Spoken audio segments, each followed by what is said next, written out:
Life is full of so many seasons, and there is preparation and purpose behind every single one of them. Spring leads us into summer, summer leads us into a busy fall and a harvest, and fall leads us into a winter of rest, which is the foundation of all the other seasons. Winter season can be super hard though, so what can we expect, learn, and prepare for in these inescapable seasons? Do you miss having time for Jesus and yourself, but you're drowning in the responsibilities of motherhood? If so, you're in the right place.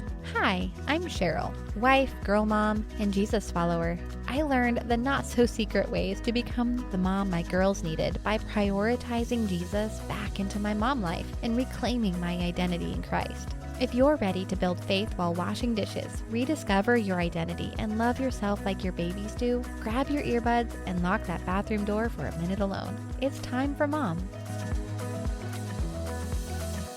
So, just a heads up, the Monday devotion episode of Time for Mom is going to be moving to Friday. So, if you want all the encouragement and stories, sign up for our email newsletter. You will get a new devotion with an audio version available, delivered directly to your email every Monday.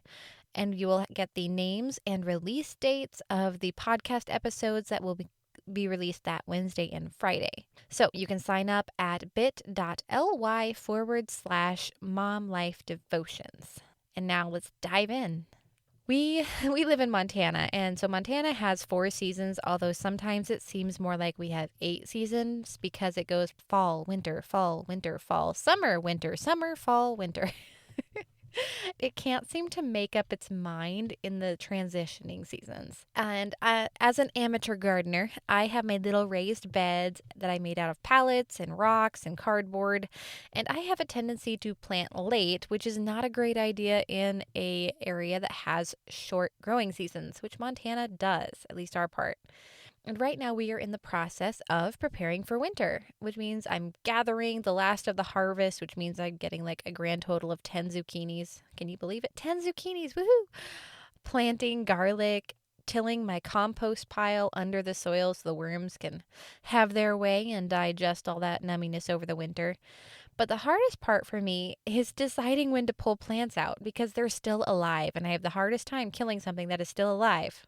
But eventually I do pull them because it is winter and they've frozen and now they're icky and they're just dying and I need to finish preparing my garden for winter so then it and I can both rest. So what can we learn from gardening and winter and all of the changings of seasons? And I came up with 5 things that I thought was really interesting that I wanted to share with you.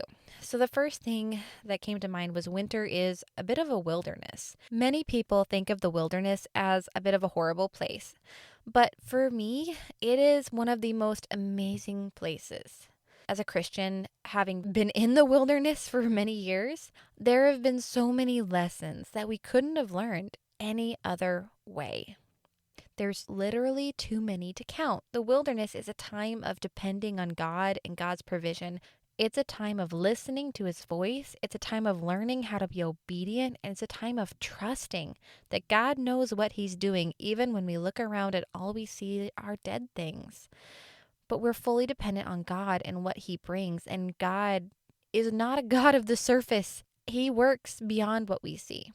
He works in what we don't see. He's planting, he's watering, he's cultivating, he's an artist. And we are the painting, which means we aren't privy to the whole picture. We're just privy to what we see in the moment. Winter is the wilderness, and it can be a very hard place.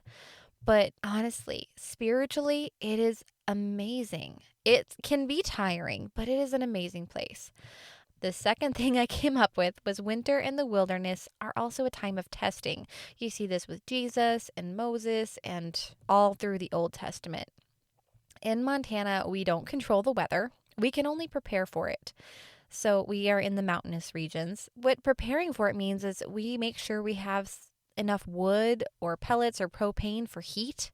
We have clothes to keep us warm, whether we are inside or outside, because it gets cold in both places. We have snow removing equipment and ice removing equipment, and maybe even enough food to last us a month or two, because sometimes you really don't want to go out on the roads because it's slick and it's icky and it's not safe.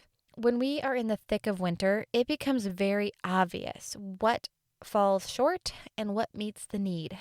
Everything that we gathered in the spring, summer, and fall is now being used for the winter. And the same is true for the winter seasons of life. All the other seasons of life prepare us for this time of testing. The third thing is winter is also a time to remember. It's a time to pause and remember what God has done. Write it down. Set up your Ebenezer's, your memory stones.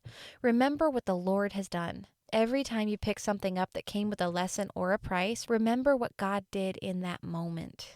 In the wilderness, the Israelites were dependent on God as to when they moved and when they set up camp. They had to keep their eyes consistently on Him. And in that moment of waiting for God to move, there was a lot of time to remember. There was a lot of time to learn that they couldn't have done while they were on the move. The fourth thing that I came up with was rest. You can't grow anything outside in the Montana winter. The building season in our area comes to a screeching halt because you need good weather to do things like that for the most part. Winter forces a time of rest, and you need rest to grow. Rest isn't doing nothing. Rest is preparation for massive growth. Just think of those times when your kids just wouldn't wake up. Most of the time, that was either during or immediately followed by growing out of their clothes, their shoes, and everything else, because it was a time of massive growth. You need rest to grow.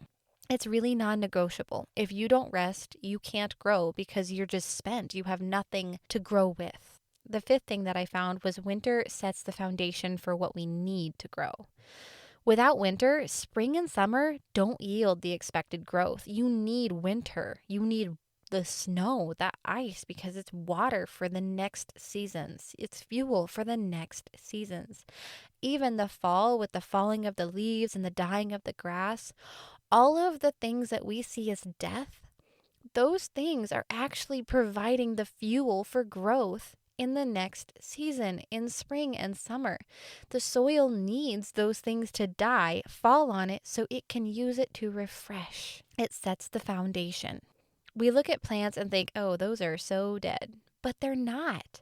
Trees and vines are just waiting for that spring warm up. And when it comes, they are prepared to explode in growth. Plants die, yes, but then they drop their seeds. And now those seeds are waiting to grow while the winter sets the foundation they need for the growth. Garlic is planted right before winter, and then they sit in the soil for 6 months or more before they even start to grow. The cold and the freezing is just a time of preparation before they grow, and then they grow so much, so fast, and then they're ready to be harvested. So what season of life are you in? And I don't mean the age groups either. Are you in the winter, a wilderness, a time of testing and preparation? Are you in the spring, breathing in the fresh, non-freezing air and growing by leaps and bounds? Are you in the summer? Are you maturing and preparing to reap the benefits of all that God has done in you, but also starting to prepare for the winter that you can feel in your spirit is coming? Are you in a fall season filled with beautiful changes, harvest, and knowledge that everything that God has walked you through is preparing you for the winter season? I would love to hear your takeaway on this week's episode. If you would, head on over to Facebook, join our free community, and leave a comment. And you can get there by going to bit.ly/timeformomcommunity. I hope to see you there. Until next week, may you rest in God's arms. Hey, beautiful. I hope you enjoyed today's episode. If so, would you take 30 seconds to share this with a mom who is wading through those mounds of laundry and dishes and wishing for just a little me time? Also, please leave a quick review for the show on Apple Podcasts.